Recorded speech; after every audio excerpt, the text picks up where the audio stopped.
buhay o kabiguan, ng ligaya o lungkot. Kaya marapat lamang na tanggapin si Jesus bilang tagapagligtas at Panginoon. At matapos yun ay panariwain ang katapatan at paglapit sa Kanya bawat araw o day by day. Ang day by day ay naglalayong umalalay sa pang-araw-araw na pamumuhay. Narito po si Kuya Ed Lapis sa mensaheng pinamagatang Keep It Quiet.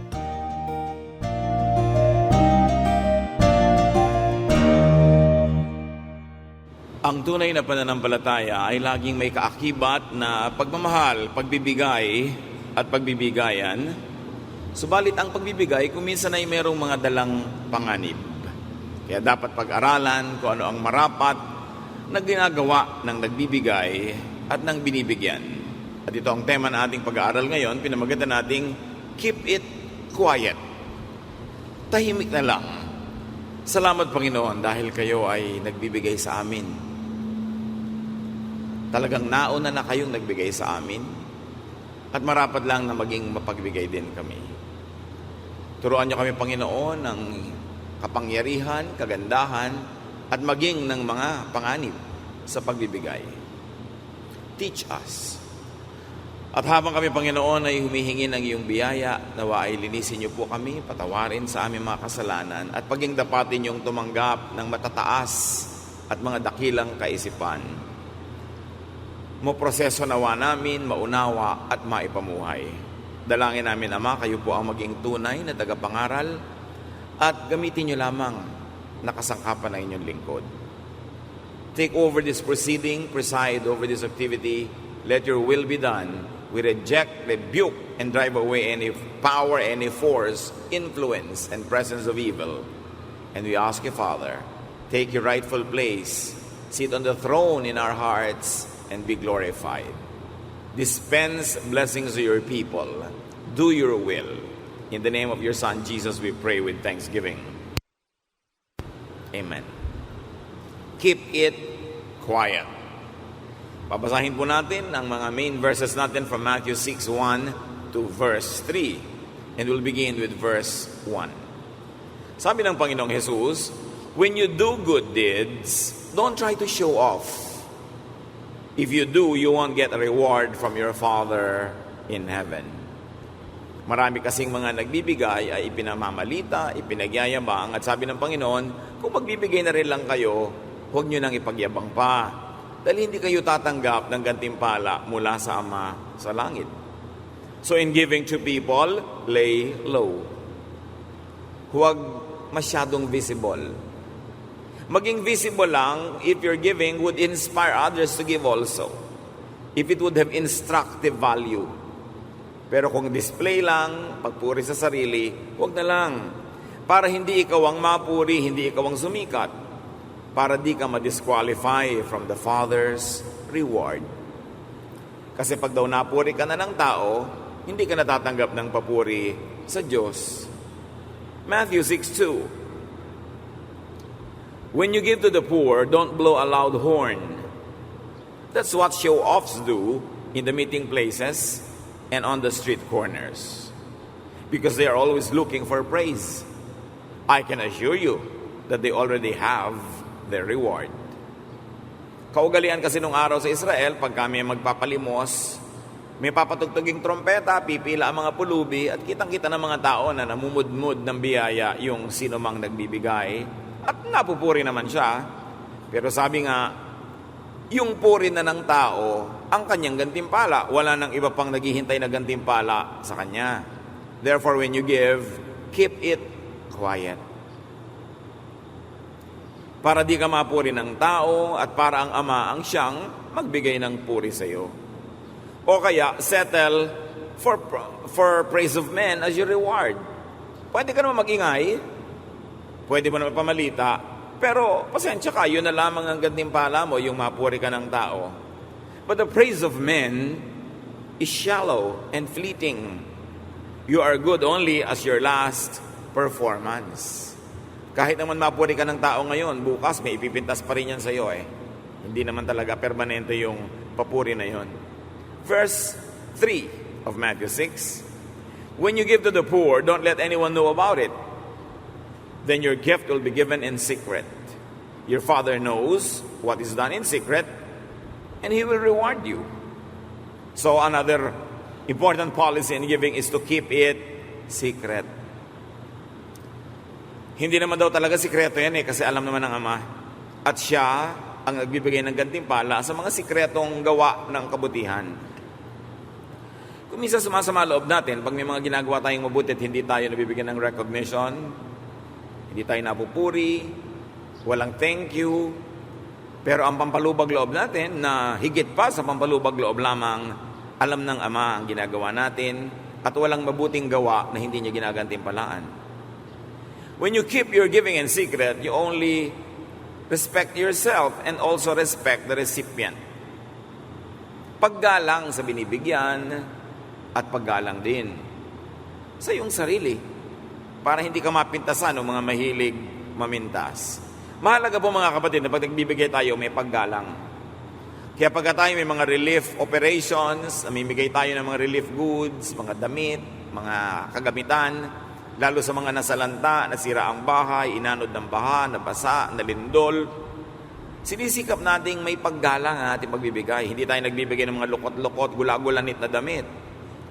Kaya kung kayo man ay may mga dalalagi na mga handog para sa mga nasasalanta ng iba't ibang dilubyo, pinipili ng ating mga pihikang, mga taga-ayos ng ating mga donations, para yung tatanggap ay hindi naman nasalanta na nga siya, nasunugan na, binagyo na, tapos pagbukas niya nung bigay sa kanya, lalo siya napaiyak dahil wala namang kagalang-galang sa kanya. Gula-gulanit, wasak-wasak, basa-basahan.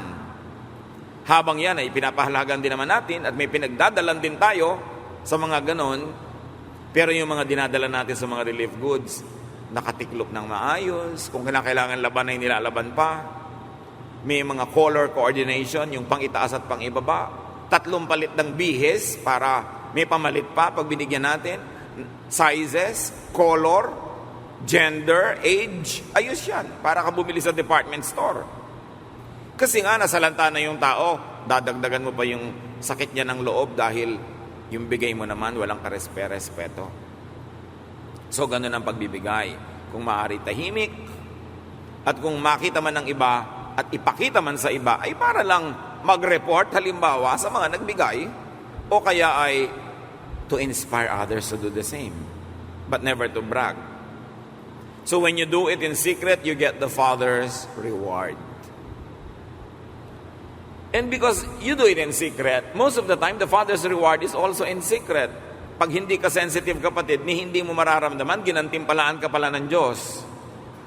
Akala mo wala ka pang gantimpala, pero meron na pala. Kaya dapat nakabukas ang ating mata. Tayo nga, sensitive tayo sa mga gantimpalang ibinibigay sa atin ng Ama. Dahil pag hindi natin ginawang matalas ang ating pakiramdam, baka magdamdam pa tayo na hindi tayo pinapansin ng Ama sa ating mga kabutihan. Yun naman pala, nagagantimpalaan na tayo, hindi pa lang natin na-appreciate. Ano-ano kaya ang mga Father's rewards? Siyempre, nauuna na yung mga eternal and heavenly rewards.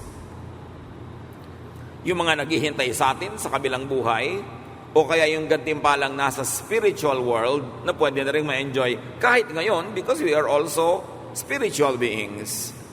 Matthew 6, 19-20, don't store up for yourselves treasures on earth. Moths and rust can destroy them, and thieves can break in and steal them. Instead, store up for your treasures in heaven, where moths and rust cannot destroy them, and thieves cannot break in and steal them. Kung talaga daw gagawin mong project na mag-impok ng kayamanan, mas unahin mo ang kayamanan sa kalangitan, sa spiritual realms, dahil doon walang pwedeng magnakaw ng mga ipinupundar mong yaman. At kung merong heavenly rewards, syempre meron ding earthly rewards. Hindi lang naman tayo nabubuhay para sa kabilang buhay. Dito nga tayo nabubuhay ngayon. At may gantimpala din ngayon. Napaka-importante na atin niyang ina-appreciate. Because God gives us many rewards in this life. In fact, bago ka pa nga makapagbigay, na-rewardan ka na dahil yung ibinibigay mo, nauna nang ibinigay sa'yo ng Diyos. So, when you give, lay low, below the people's radar. Kailangan mababa lang para hindi masyadong mataas. Kung yung mga eroplano, kung ang baba ng lipad mo, hindi naabot ng radar ng mga kalaban, lay low. Be quiet, beyond the people's hearing range. And then be anonymous, beyond the people's attention, the people's reach, and the people's demands. Bakit? Bakit maganda rin na manahimik pag nagbibigay? Bakit maganda rin na hindi magpapansin? Para maprotektahan ka rin nagbibigay sa mga abusado. Kasi pag may isa kang binigyan at nalaman ng iba, dudumugin ka nila. Pag may binigyan kang isa, dahil meron kayong magandang samahan, o may tinatanaw ka sa kanya, o mahal mo siya, maraming ibang hihingi kahit mga walang karapatan. Ang dami-daming, kung mo binigyan mo si Maria, hihingi din si Juana. Kung mo binigyan mo si Pedro, hihingi rin si Juan kahit walang K. Kahit na hindi pare-pareho ang closeness nyo, ang worthiness nila to receive your goodness, at kahit iba't ibang panahon ay hindi naman pare-pareho ang iyong kakayanan, minsan kaya mo magbigay, minsan hindi, pero minsan ka lang magbigay, magiging tungkulin mo na yan, kahit hindi pare-pareho ang panahon. Kaya kung minsan nakakatakot na may pera ka, i-blow out mo, halimbawa sa birthday ang isang pinsan.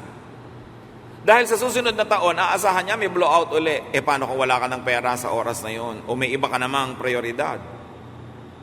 Pagka i-blow out mo o pinag-aral mo ang isang mong kaibigan o pamangkin, next sem, nakaabang na uli yan dahil duty mo na. O yung mga iba makakabalita nun, pipila na rin. Kaya mabuti ring tahimik. Lalo't hindi naman bottomless ang iyong bulsa. Pag may minsan kang binigyan, aasahan ka na lagi. Magiging duty mo na. At ito isa ring paalala sa mga tumatanggap. Hindi ko mo nabigyan kayo minsan, aasa na kayo ng kasunod. Hindi ko mo binigyan ng inyong kapatid, aasa na rin kayong bigyan din kayo. Iba-iba naman ang pagiging malapit nyo eh. Iba-iba ang panahon, iba-iba ang kakayanan. Dapat walang pressure. Pag minsan ka nagbigay, nagregalo, nag-blow out, magiging pressure na ulit-ulitin taon-taon. Magkakaroon pa yan ng mga inggitan. Birthday ni person A, binigyan mo ng ganito, may iinggit si person B pag birthday niya ay hindi mo binigyan. Kahit na ang paglilingkod sa'yo, ang tulong sa'yo ni person B, ay di naman tulad ng kay person A, pero may lakas pa siya ng loob na managhili. So merong selosan, tampuhan, hinanakitan, samaan ng loob, nakakapagsisi kung minsan na magbigay. Susumbatan ka pa ng iba, hoy, bakit si A binigyan mo, ako hindi? Para bang hindi naman optional ang pagbibigay, parang tungkulin. Kaya mga nagbibigay, tahimik na lang. At yung binigyan naman, huwag na magmakaingay para ipahamak nyo pa yung nagbigay sa inyo at magtampo pa yung iba ng mga hindi nabigyan. Be quiet with your giving. Pag sinasabi ni Jesus na be quiet with your giving, hindi lang dahil ayaw niya magyabang ka. Ang totoo, mahal ka ni Jesus kaya ayaw niyang mapahamak ka sa kaingayan mo.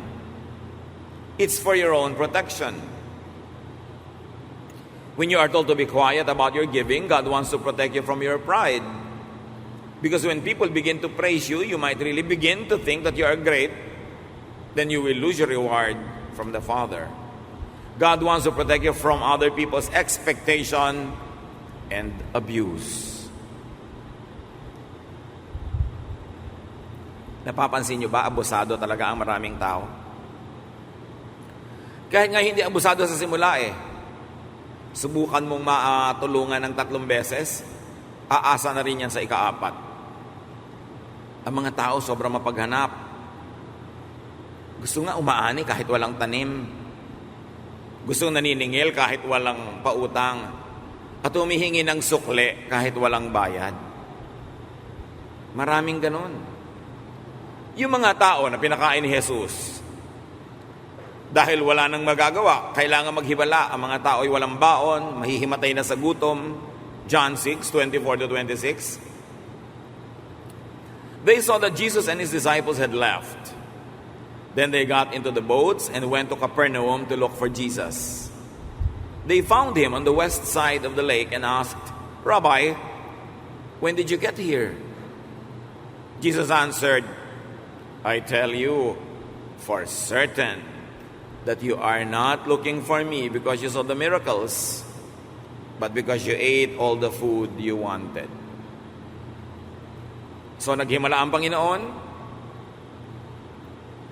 sinundan siya ng mga tao, at kunwari pa yung mga tao, may mga kung anong tanong, pero sabi ni Lord, kunwari pa kayo, ako na ang nagsasabi, hindi kayo narito ngayon dahil sa mga nakita niyong mga himala, narito kayo dahil napakain kayo, at gusto niyo na naman na mapakain.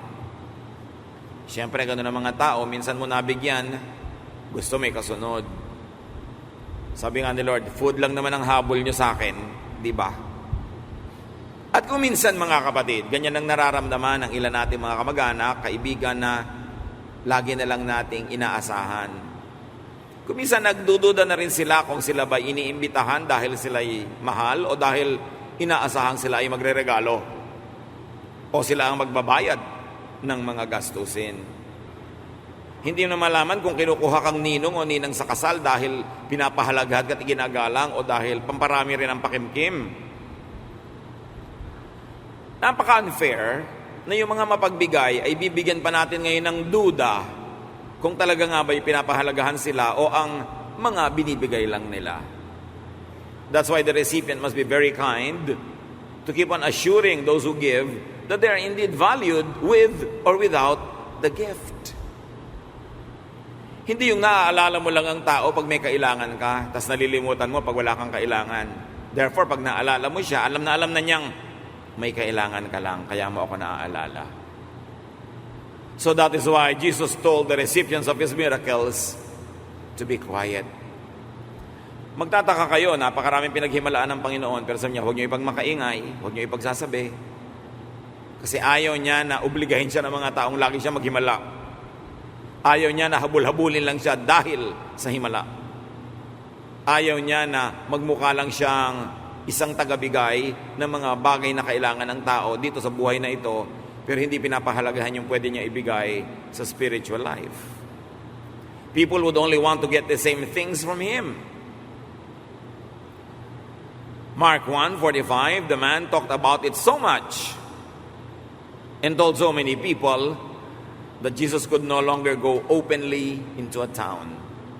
He had to stay away from the towns, but people still came to Him from everywhere.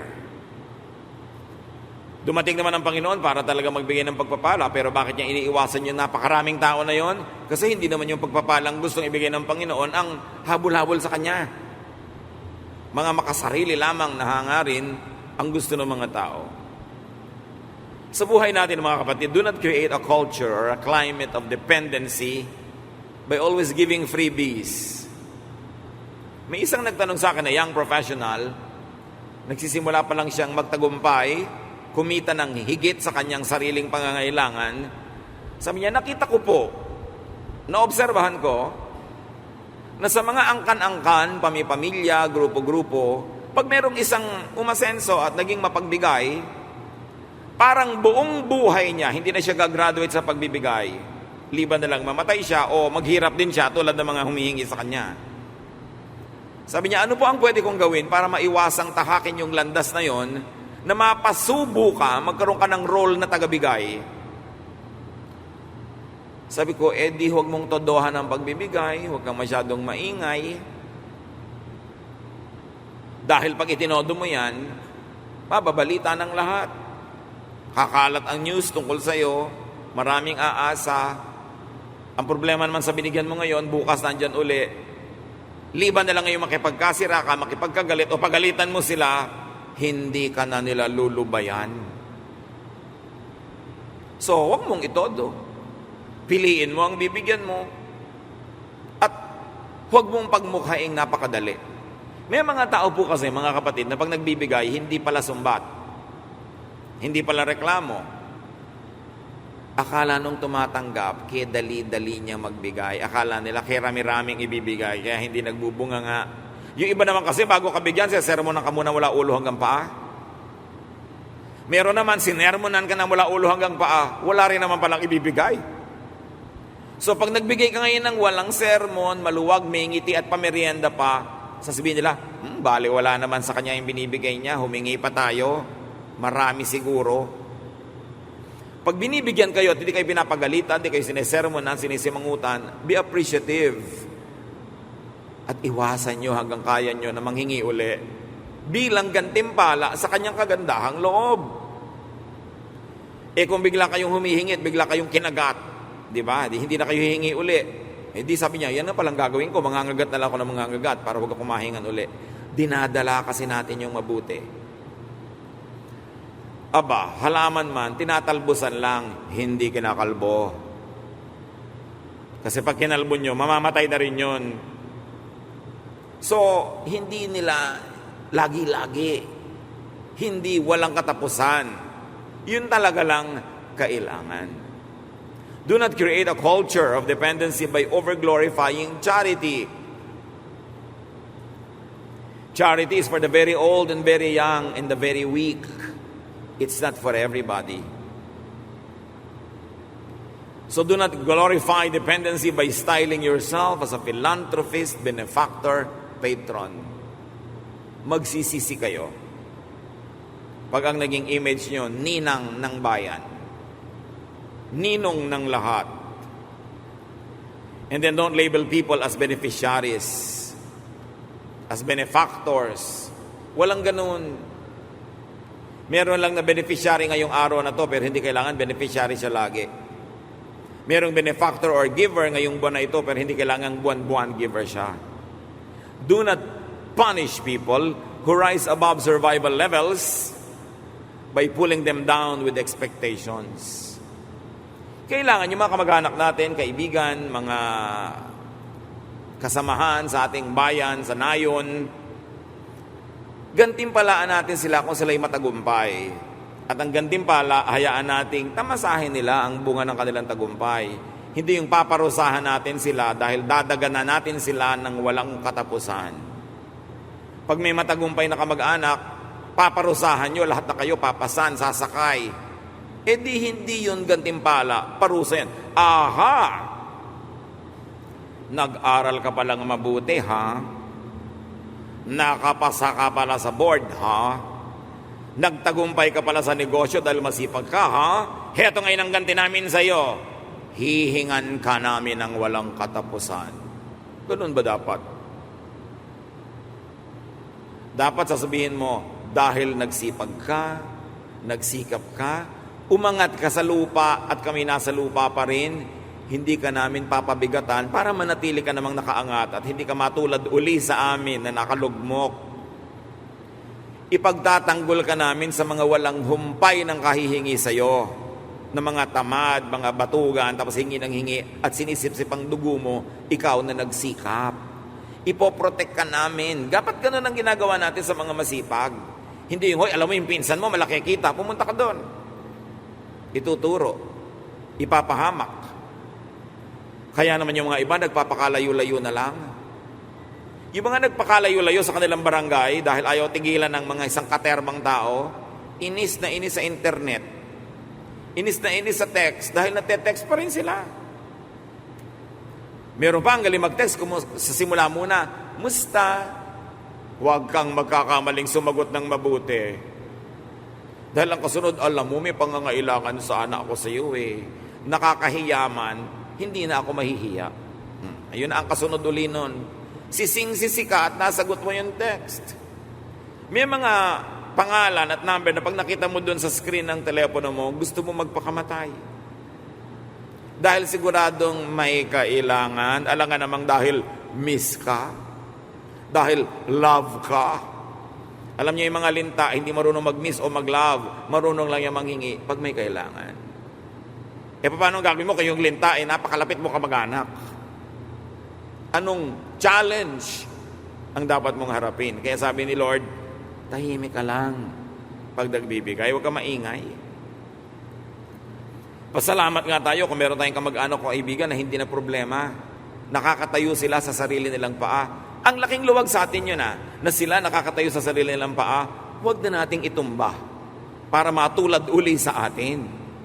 Kailangan payagan silang huminga, magpahinga, payagang lumutang at manatiling nakalutang. Huwag sakalin, huwag lunurin, huwag hilahin pababa. Huwag laging daganan, pitasan, hingan, utangan, asahan. Dahil kung hindi siya matibay-tibay, mailalaglag uli natin siya at magiging katulad na lang natin. Do not punish people who give and do good with expectations and pressure. Hindi dapat pressure. O maluwag-luwag, itong isang anak ngayon, siya ang naghanda ngayong Noche Buena, hindi tuwing Noche Buena, asahan na siya. Makiramdam. Kaya yung iba na, may pilitan na nagiging pressure. Kung tinutulungan niya ang kapatid mo, pasalamat ka at may katuwang ka sa pagtulong at may tumutulong, lalo na kung hindi ka naman makatulong, pero huwag ka nang sumama, sumali o pumila sa tutulungan din. Magkakapatid kayo, merong isang medyo maluwag, tinulungan niya isang kapatid mo nangangailangan, magpasalamat ka at may tumulong na at hindi na ikaw ang tutulong pa, pero huwag ka nang sumali pa sa patutulong dahil nainggit ka. Dapat pag sinabi mo sa isang kapatid mo, ay salamat naman, tinulungan mo tong kapatid natin at hindi na kami ang napilitang tumulong. Therefore, ang gantimpala namin sa iyo, hindi na kami sasama sa hihingi sa iyo. Total, nagbigay ka na sa kanya. Pero may mga iba ganito nagbigay siya sa isang kapatid ko, dapat magkaroon din ako. Dapat humingi din ako at salaga yung isa lang ang magkakaroon. Yung walang habag, walang awa, yung tumulong na hihingan pa uli. Huwag na kayong magtaas ng kamay. Di ba nangyayari yan sa inyong mga buhay? So huwag isiping dahil may nagbibigay at may tumutulong, ay napakadali yun sa kanya. Nabaliwala yun sa kanya. Kaya kung may hinihiram tayo mga kapatid, bayaran. Kung may papagurin ka, pagpahingahin mo naman. Huwag dalain. Huwag ipahamak sa iba. Huwag ipamalita. Pag hindi nagkukusa ang isang tao, huwag mong tanungin, huwag mong hingan, huwag mong pilitin. Set people free. And never misuse the verse, to whom much is given, much is required. Ang nagsasabi niyan, yung much given, sinasabi niya yan sa sarili niya. Hindi mo yan sasabihin sa iba para pilitin mo silang magbigay. 2 Thessalonians 3, 6-13. My dear friends, in the name of the Lord Jesus, I beg you not to have anything to do with any one of your people who loaf around and refuse to obey the instructions we gave you.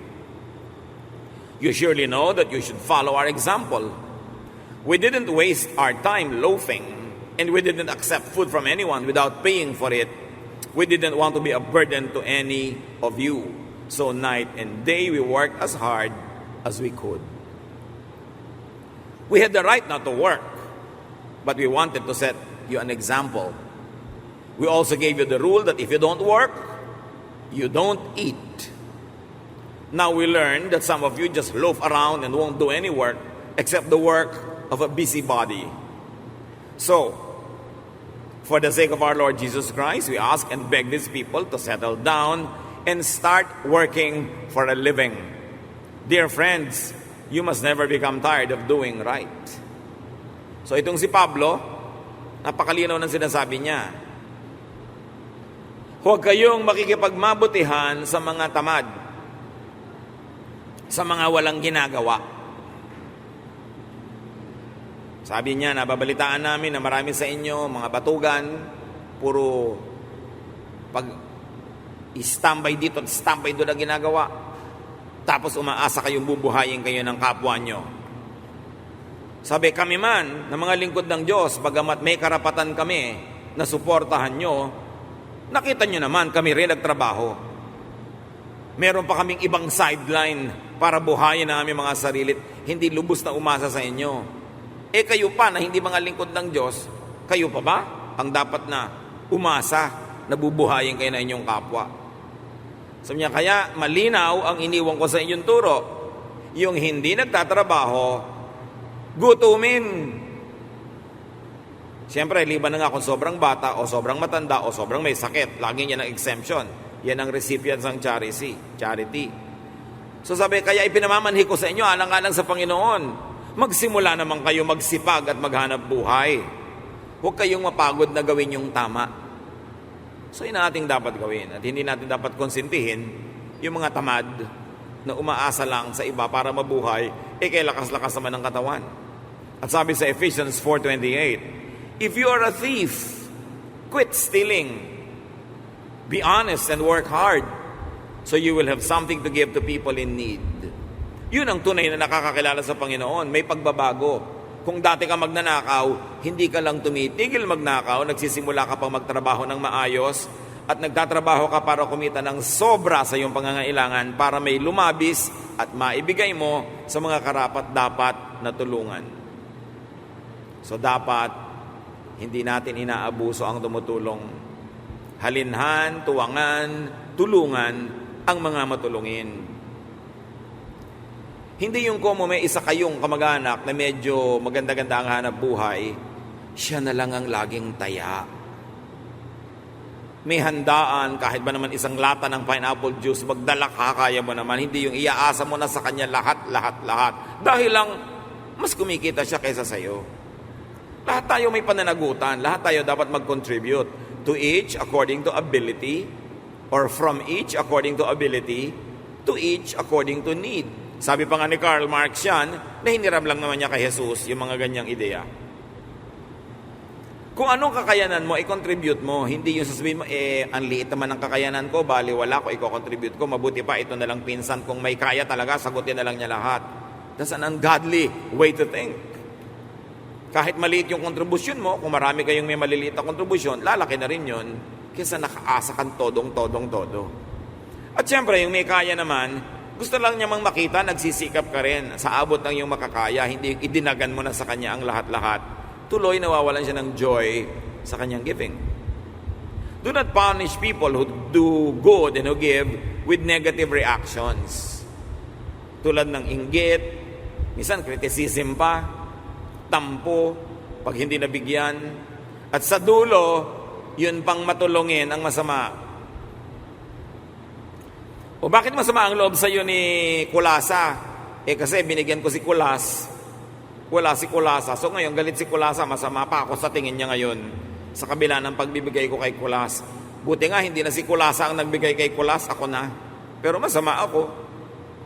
Yun ang ginagawa natin kung minsan sa mga taong mabubuti.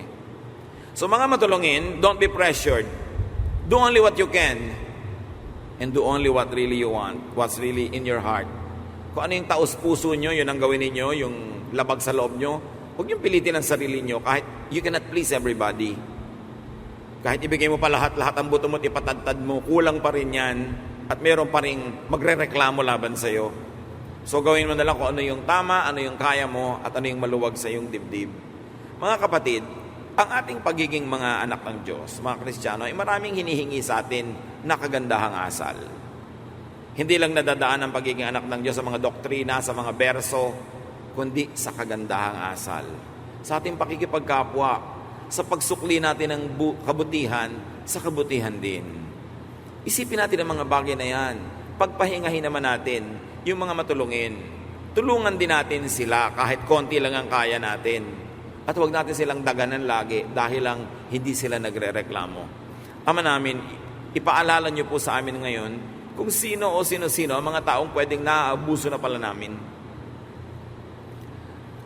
Ipakita nyo rin sa amin kung may mga gawi kami asal na abusado. At ituwid nyo po kami. Patawarin nyo po kami kung kami ay guilty. At nawa bilang anak mo, maituwid namin na aming pamamaraan sa buhay, na maging kagaanan kami, hindi kabigatan sa kapwa.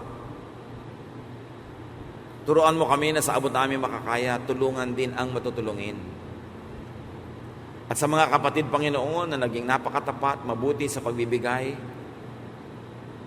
maluwalhati po kayo dahil ito ang inyong turo at kayo ang naghahari at nasusunod sa buhay ng mga tao ngayon.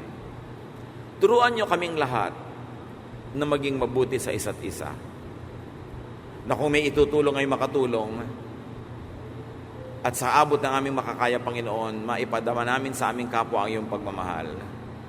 But teach us. Teach us not to abuse others, and teach us to be protective of those who are nice and good. Nang hindi sila madala, o kaya hindi sila sobrang manghina. Mga kapatid, pagbulay-bulayan natin ang mga katuroang ito, mula sa Panginoong Jesus, mula kay Pablo, mula sa iba pa mga sumulat at nag-ambag sa ating Biblia, paalala sa ating lahat. Pasalamat sa Panginoon yung mga may ibinibigay. Pasalamat yung mga nabibigyan. At humingi tayo sa Panginoon ng sensitibong spirito na huwag tayo maging abusado. Ama, ituro nyo sa mga nagbibigay ang paraan ng pagbibigay. At sa mga tumatanggap, ituro nyo rin paraan kung paano tumanggap sa makadiyos na paraan. Magbulay-bulay tayo sa mandali at nawa lalong palinawin sa atin ng Ama sa Langit ang mensahe niya ngayong araw na ito.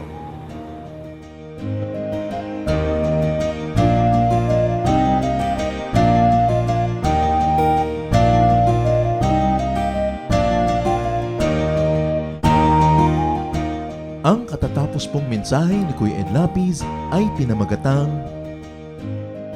Keep It Quiet.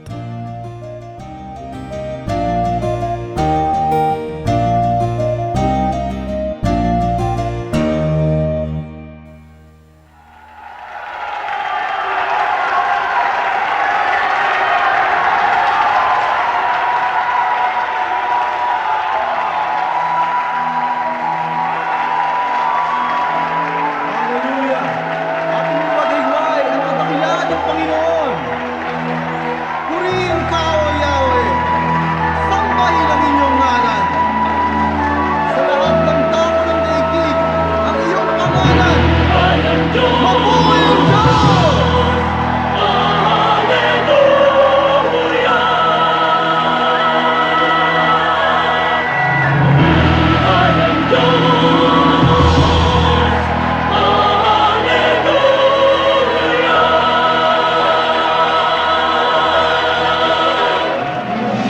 Hallelujah! Mabuhay ka, O Yahweh!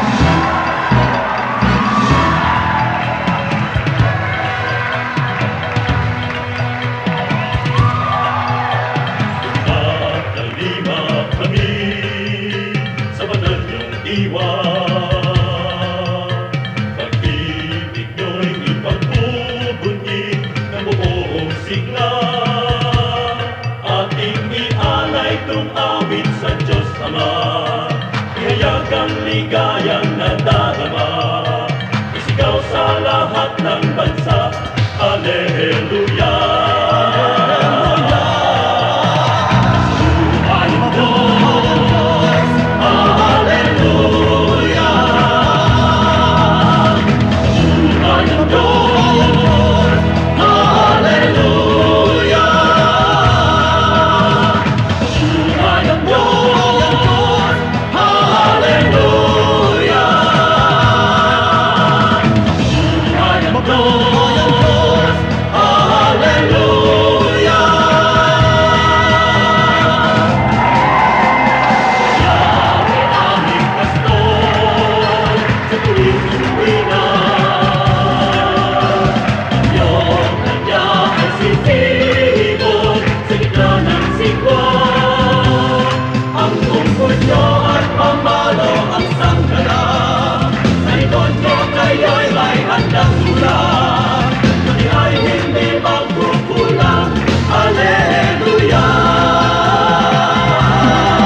lamang ang tunay kay Jesus, lamang mabuhay.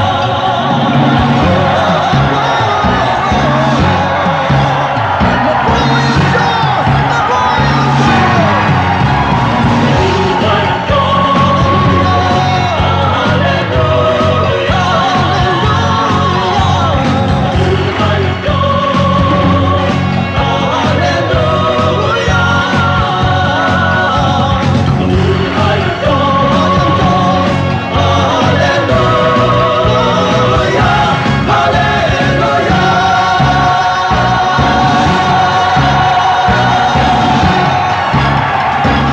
Buhay ang Diyos, Diyos ng Pilipinas!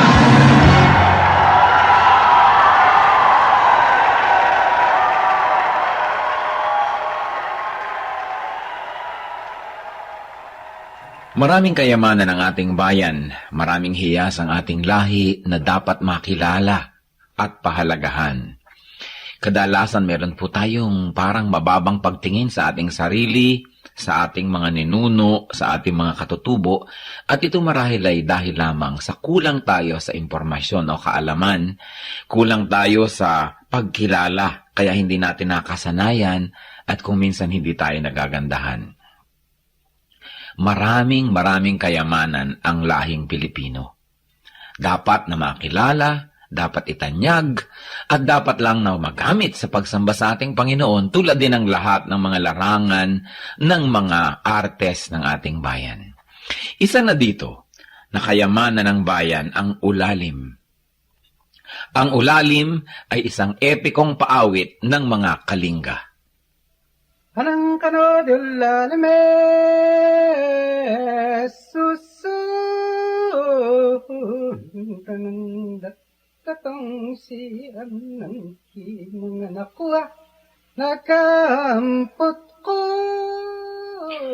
Ang ulalim ay isang mahabang awit o epiko na nagsasalaysay ng mga pakikipagsapalaran ni Banna, ang bayani ng epiko, at ang kanyang panliligaw kay Laggunawa.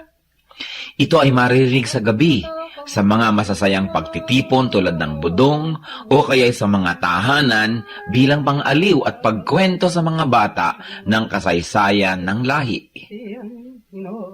Siyan nan isumin ginaka awat kad nang ngayon nyo kanda. Ang ulalim ay binubuo ng mararaming kabanata na naglalahad ng katapangan, katalinuhan, kagitingan at kakisigan ng bayani. Ang ulalim ay tulad lamang ng maraming mga epiko ng Pilipinas. Ilan na dito ang Biyag ni Lamang, Darangin, Ambahan at marami pang iba. Anang kano dito nga lipos kulit tong yat pwedong isu. At ang ulalim ay inaawit. Ang awit ay isang paraan ng pagkanta. Kadalasan sinasabi natin, umawit ka, ibig sabihin kumanta. Ang awit ay isang uri ng pagkanta na parang pakwento na hinahagod ang mga tunog na parang pasyon. Ang pasyon ay isang awit. At ito isang napakatandang uri ng musika sa Pilipinas. Magpahanggang ngayon ang mga makabagong mga awit o musikerong Pilipino kapag sila lumilikha ng mga tunog, kahit hindi nila sinasadya, sila ay napapaawit, humahagod, at ang pag-uri ng pagkanta ay kumukulot-kulot ang mga letra na paraan ng pag-awit ng mga katutubong Pilipino.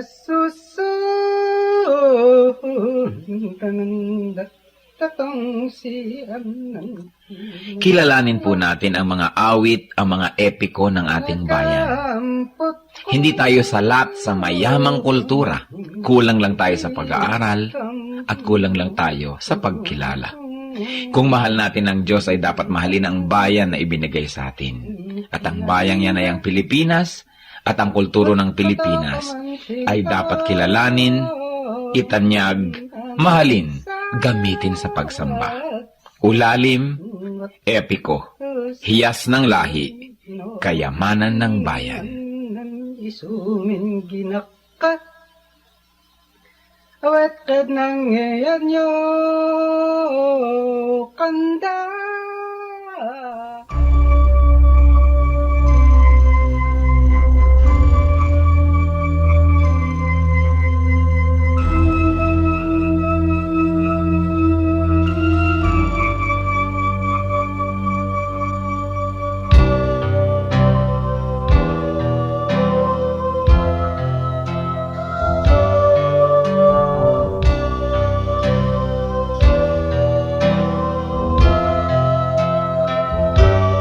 Bakit labis na pag-ibig ang nais kong ibigay? Magmula nang tanggapin ko si Jesus sa aking buhay. Noon ng Diyos sa puso ko'y isang katang-isip lamang. Ngunit ngayon siya ay katotohanan.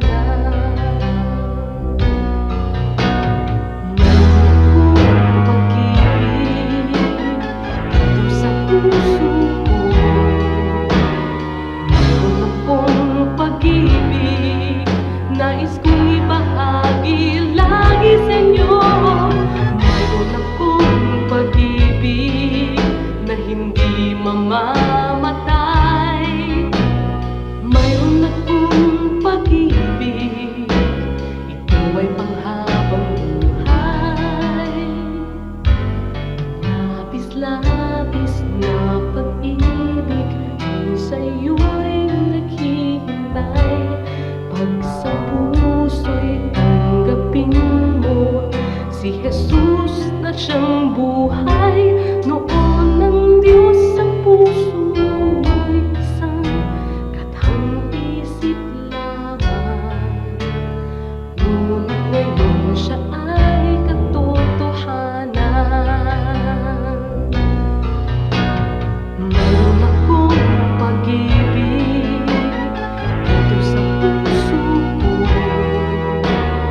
Mayroon akong pag-ibig, nais kong ibahagi lagi sa inyo.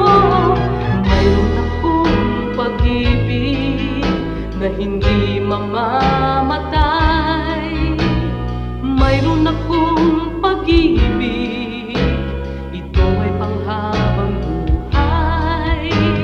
Mayroon akong pag-ibig, ito ay panghabang buhay. Mayroon akong pag-ibig, ito ay panghabang buhay.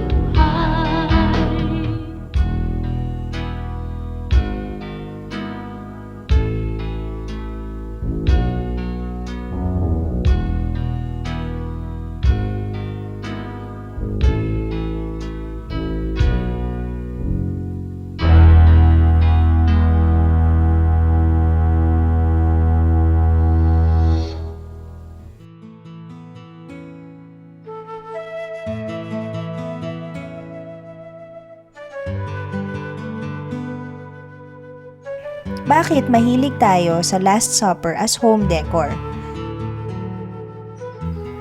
Available kasi yung Last Supper kasi ang dami niya nagtinda, yung buhat-buhat nila ang dami, mag-aalok sila bahay-bahay. Kaya pag nagkaroon yung isa, magkakaroon din ng buong kapitbahayan at saka relihiyoso kasi maraming Filipino. Kahit sa hapagkainan, gusto lang nakakakita ng mga religious symbols.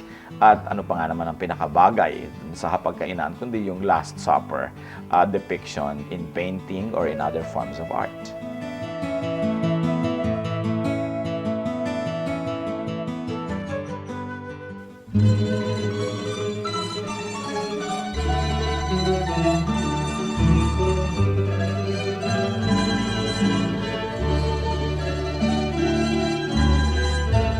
Mga gawa niyo sa aming buhay, tuwina'y naaalala.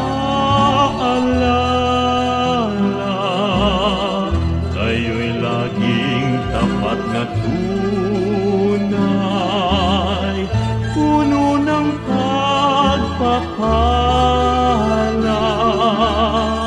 Salamat sala'y pinatawad,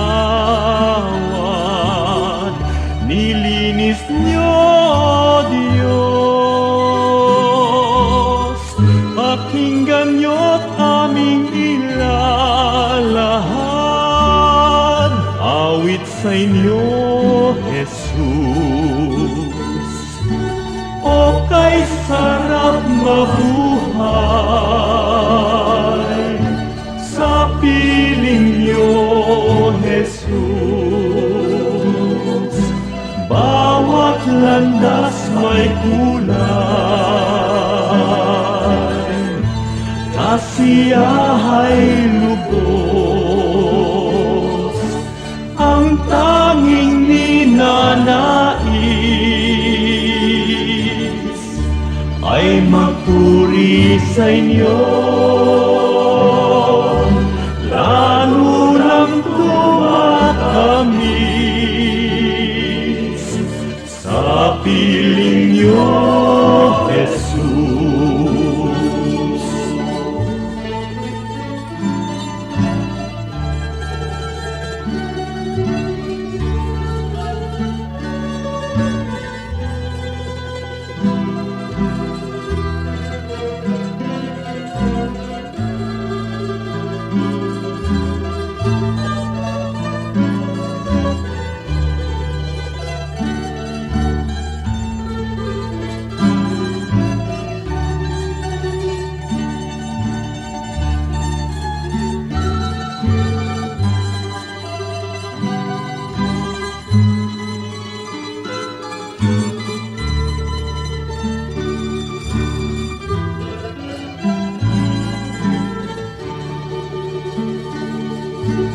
O kay sarap mabuhay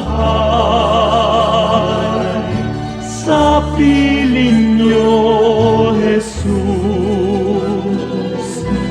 Bawat landas may kulay,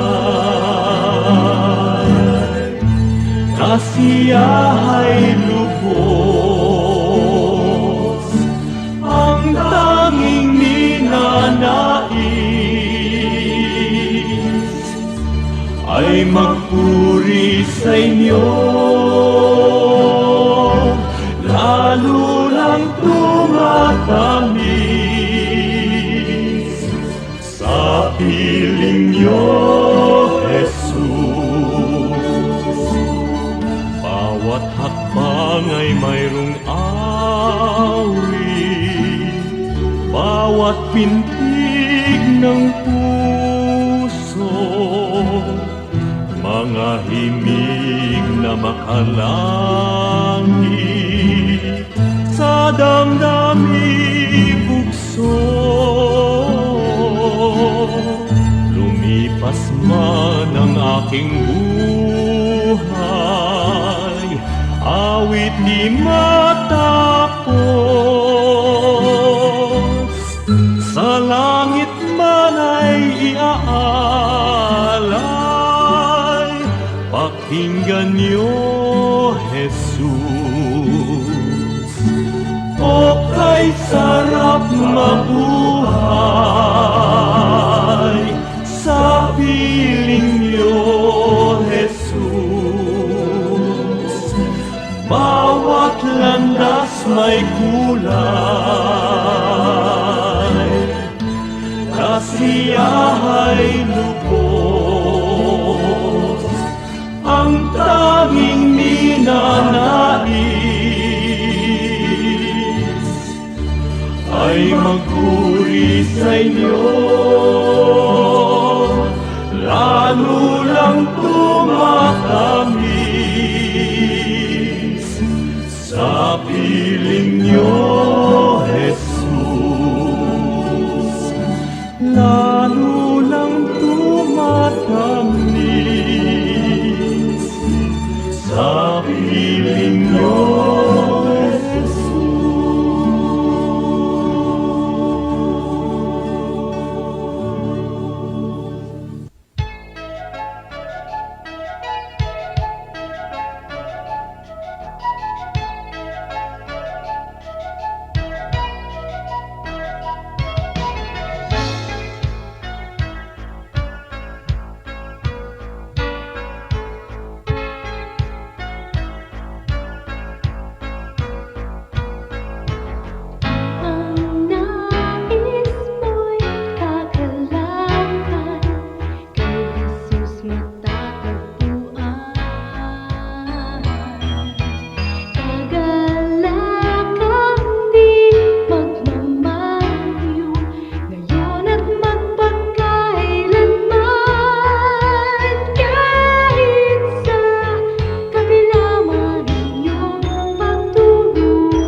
Oras na po para pansamantalang magpaalam ang programang Day by Day.